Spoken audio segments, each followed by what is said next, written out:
Congratulations दोस्त, तुम finally YouTube के उस कोने से एक ऐसी वीडियो ढूंढ के लाए हो जो सिर्फ ये क्लेम नहीं करती कि तुम्हारी लाइफ चेंज नो, ये तुम्हें चेंज करेगा, ये तुम्हारे माइंड को चेंज करेगा। अगर सही मायने में देखा जाए तो मेरे भाई तुम क्या हो, तुम्हारी हैसियत क्या है, तुम्हारे एग्जिस्टेंस क्या है।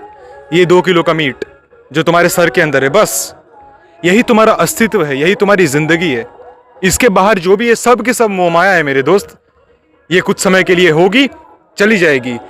तुम्हारा माइंड, तुम्हारी कॉन्शियसनेस जब से पैदा हुए हो तब से लेके जब से मरोगे तब तक तुम्हारे साथ रहेगी। This is true loyalty, this is you.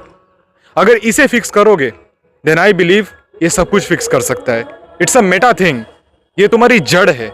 गांठ बांध के रख लो। इस वीडियो में मैं तुम्हारी इस माइंडसेट को ही एक टोटल ओवरशिफ्ट में लेके जाने वाला हूं। वीडियो के एंड तक तुम एक कंप्लीटली नए पर्सन हो सकते हो। Maybe there is a high chances. सही मायने में देखोगे माइंड इज एवरीथिंग। ये तुम्हारी एक्सपीरियंस है लेके तुम्हारी एग्जिस्टेंस तक है, तुम्हारे सोच से लेके तुम्हारे प्रेजेंस तक है, ये सब कुछ है। जो भी चलता है तुम्हारे अंदर चलता है। जितना दुख है तुम्हारे अंदर है, जो सुख है सब तुम्हारे अंदर है। I know I am talking some spiritual shit, लेकिन सोचो एक बार, अगर डीपली सोचोगे तो यही आंसर आएगा। तुम जो भी फील कर रहे हो, जिस चीज से भी तुम्हारा लाइफ फक्ड अप है, तुम्हारा माइंड फक्ड अप है, जिसे तुम depression, stress, anxiety, over thinking, blah blah blah का नाम दे रहे हो, ये सब तुम्हारी माइंड में है। Think about it. सोचो अगर इसी माइंड को फिक्स कर लो तो लाइफ में कहां रहेगी प्रॉब्लम। उनका मॉनिस वीडियो मैं तुम्हें कोई मॉन्क या साधु संत बनने के लिए नहीं कह रहा हूं, उसकी जरूरत भी नहीं है। You can fix it and still live modern. Let me dive deep into this topic. तुम्हें चाहिए क्लैरिटी, तुम्हें चाहिए एक क्लियर रोड मैप, और इस ओवर थिंकिंग के चुदाप ने ना तुम्हारी क्लैरिटी को बुरी तरीके से ब्लर करके रख दिया है। अगर तुम्हारे पास क्लैरिटी होती कि मुझे ये करना है और इस रास्ते पे चलना है, क्यों करते ओवर थिंकिंग? क्यों फंसते इस स्ट्रेस के जाल में? नहीं फंसते तुम बस चलते जाते, काम करते जाते, प्रोग्रेस होती जाती। और मैं वही चाहता हूं। Best of luck. It's my goal कि इस वीडियो के एंड तक मैं तुम्हारे मन में लाइफ टाइम क्लैरिटी भर सकूं। इतना क्लैरिटी, इतना क्लैरिफिकेशन कि तुम सालों से सह ना सको, हैंडल ना कर सको। एंड बिफोर वी स्टार्ट, इन 3 चीजों में मेरा चैनल बेस्ड है। इसमें से किसी में भी लाइफ में इंप्रूवमेंट चाहते हो, you know what to do. Let's proceed. अपने आप से ऑनेस्टली पूछो कि तुम ओवर थिंकिंग करते कब हो? कब करते हो? जब तुम्हारे पास टाइम रहता है। अगर तुम्हारे पास टाइम ही नहीं होता ओवर थिंकिंग करने का, तुम नहीं करते। तुम्हारे पास बहुत ही ज्यादा नल्ला टाइम है, तुम बस अपना टाइम ओवर थिंकिंग में दे रहे हो। नेगेटिव कॉन्सिक्वेंसेस को इमेजिन करो अपने माइंड में कि भाई अगर ये हो गया तो वो हो गया, जो कि होने ही नहीं वाला है। एक ग्रीक फिलोसोफर ने कहा होगा, मुझे नाम नहीं याद है, but I can say this, 90% of our sufferings are just inmates. हमारे माइंड में रहता है, वो कभी रियलिटी में होता ही नहीं है। हमारा माइंड बना ही ऐसा गया है भाई, हर चीज को, हर पॉसिबिलिटी को डिस्क्राइब करने लगता है। ये काफी मेन रीजन है क्यों जितने भी 10 IQ, 60 IQ वाले बंदे होते हैं ना, एकदम गधे के गधे, वो इंटरनेट पे आजकल बड़े फेमस हैं। लेकिन जो लोग एजुकेशनल कंटेंट बना रहे हैं, जो लोग क्वालिटी कंटेंट प्रोवाइड कर रहे हैं ना, वो फेमस नहीं है। जो लोग ऐसे 60 IQ वाले चूतिए हैं, उनके पास ओवर थिंकिंग की पावर ही नहीं है। उन्हें बस अपलोड कर देना है, ओवर थिंक नहीं करते हैं। उन्हें फर्क ही नहीं पड़ता ना, क्योंकि उन्हें आता ही नहीं ओवर थिंक करना। रील डाल दी भाई, चलो पोस्ट कर दी, जो होगा देखा जाएगा, ये उनकी माइंडसेट है। इवन तो वो जो कुछ भी बना रहे हैं, तुम्हें भी पता है, मुझे भी पता है क्या क्वालिटी कंटेंट है, उनका क्या फ्यूचर है, तुम जानते हो।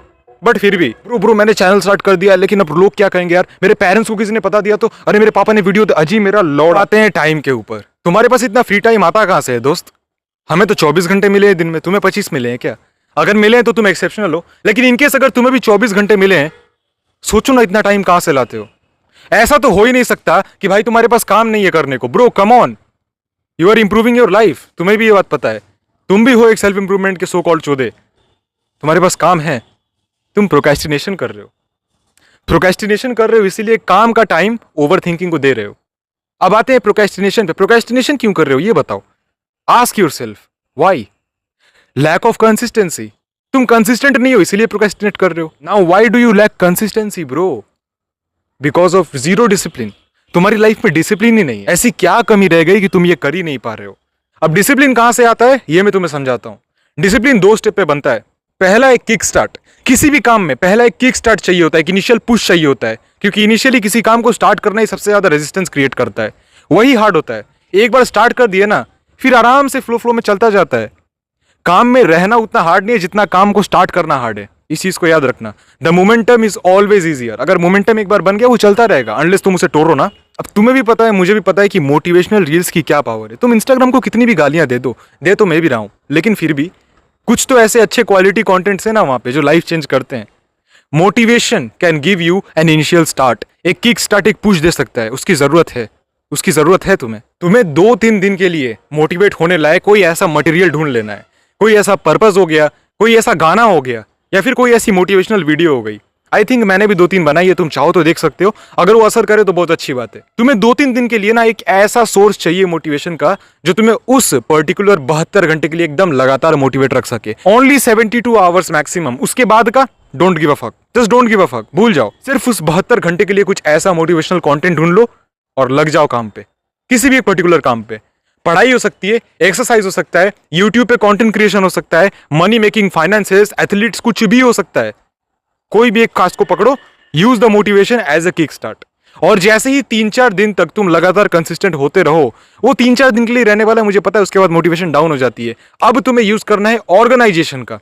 मैं उसी पुरानी चीजों को नए तरीके से तुम्हें समझा रहा हूं, जिसे देख के तुम्हें लगता होगा भाई ये तो काम ही नहीं करेगी, बकवास है ये सिर्फ ऐसे ही बोलने लायक है, सच में प्रैक्टिकल नहीं है, वर्क नहीं करती। ब्रो सामने खड़ा हूं मैं, मुझे देखो। अब ऑर्गेनाइजेशन कोई रॉकेट साइंस नहीं है, it simply means you have to create an organised routine.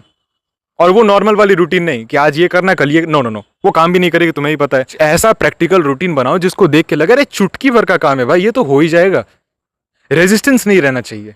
अगर उस काम को शुरू करने में रेजिस्टेंस कम रहेगा ना, मोमेंटम बहुत ही जल्दी बिल्ड होती है, बहुत ही आसानी से बिल्ड होती है, और कंसिस्टेंसी भी साइमल्टेनियसली बिल्ड हो जाती है। अच्छा सोचो कि तुम्हें पढ़ाई करने का मन नहीं कर रहा है, बिल्कुल मन नहीं कर रहा है, लेकिन तुम्हें शाम के 6:30 बजे तुमने रूटीन बना लिया है कि पढ़ने बैठना है और 8 बजे उठना है मुझे, 1.5 घंटे की लंबी पढ़ाई। अब मेरी तुमसे रिक्वेस्ट है कि तुम 2 अलग अलग सिनारियोस को इमेजिन करो साइमल्टेनियसली एक साथ। पहले सिनारियो में तुम्हारे बुक्स तुम्हारे बैग में रखे हुए हैं, बैग के अंदर, और बैग कहीं पे पैक्ड है। दूसरे सिनारियो में बुक्स सीधा टेबल पे दिख रहा है, पड़ा हुआ है ऐसे ही। जैसे ही वहां जाके बैठोगे, एक पेज पलटोगे, यू कैन स्टार्ट स्टडिंग, वहीं से पढ़ना शुरू कर सकते हो। रेजिस्टेंस बहुत ही कम है, ना के बराबर है। तुमने दोनों रियलिटीज को देखा बारी बारी से। अब तुम मुझे बताओ, पहले रियलिटी में काम करना ज्यादा आसान होगा या दूसरे में? कॉमन सेंस है दूसरे में, क्योंकि रेजिस्टेंस तो है ही नहीं। इसीलिए किसी भी टास्क में ना रेजिस्टेंस को कम करने का बहुत अच्छा तरीका होता है ऑर्गेनाइजेशन। किसी भी काम में अपनी जिंदगी के रेजिस्टेंस को कम करने के लिए organisation is very important and that plays a major role. अब ये चीज मैंने एटॉमिक हैबिट नाम की एक बुक से सीखी है, नाम तो सुना ही होगा। चलो जो मैंने बोल दिया वो तुमने कर लिया, इमेजिन कर लो इट्स डन। तुम 2-3 दिन के लिए एक अच्छा मोटिवेशनल सोर्स ढूंढ लाए हो। अब you are consistent for 2 to 3 days। उसके बाद तुम्हें क्या होगा तुम्हें भी नहीं पता। तुमने काम किया, फर्स्ट डे गया वेरी गुड, सेकंड डे गया वेरी गुड, थर्ड डे गया वेरी गुड, उसके बाद मोटिवेशन कम हो रहा है। अब आती है ऑर्गेनाइजेशन का रोल।